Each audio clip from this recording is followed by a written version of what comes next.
দেশের জনপ্রিয় অভিনেত্রী আফসান আরা বিন্দু সৌন্দর্য ও অভিনয় দক্ষতার মাধ্যমে একসময় জয় করেছিলেন দর্শকের ভালোবাসা। তবে 2014 সালের অক্টোবরে পারিবারিক আয়োজনে বিয়ের পর ধীরে ধীরে অভিনয় থেকে নিজেকে গুটিয়ে নেন তিনি।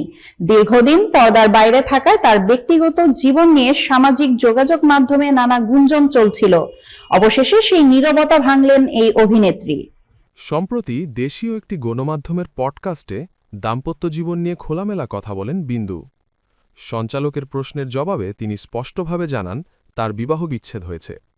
বিচ্ছেদের সময় সম্পর্কে বিন্দু বলেন, 2022 সালেই আনুষ্ঠানিকভাবে তাদের সম্পর্কের ইতি টানা হয়।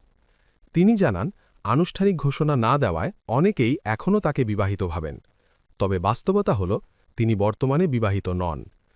বিন্দু আরও বলেন, সংসার জীবন খুব দীর্ঘ না হলেও মাঝখানে দীর্ঘ সময় আলাদা থাকার পরই এই সিদ্ধান্ত আসে। 2017 সাল থেকেই তারা আলাদা থাকছিলেন বলে জানান তিনি।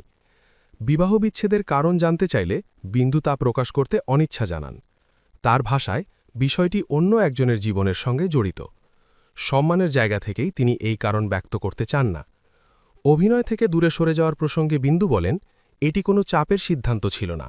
সংসারে সময় দেওয়ার জন্য নিজেই তিনি কাজ থেকে সরে দাঁড়িয়েছিলেন। সাধারণ মানুষের মতো পারিবারিক জীবনযাপন করার ইচ্ছাই ছিল তার মূল কারণ। 2014 সালের বিয়ের পর তিনি আনুষ্ঠানিকভাবে মিডিয়া ছাড়েন। দীর্ঘ বিরতির পর 2019 সালে একটি ম্যারাথনে দেখা গেলেও অভিনয়ে নিয়মিত ফেরেননি। 2022 সালে আরিফিন শুভর সঙ্গে 19-20 সিনেমায় অভিনয় করলেও এরপর আর নতুন কাজে দেখা যায়নি তাকে। উল্লেখ্য, 2006 সালে লাক্স চ্যানেল আই সুপারস্টারের প্রথম রানার আপ হয়ে শোবিজে যাত্রা শুরু করেন আফসান আরা বিন্দু।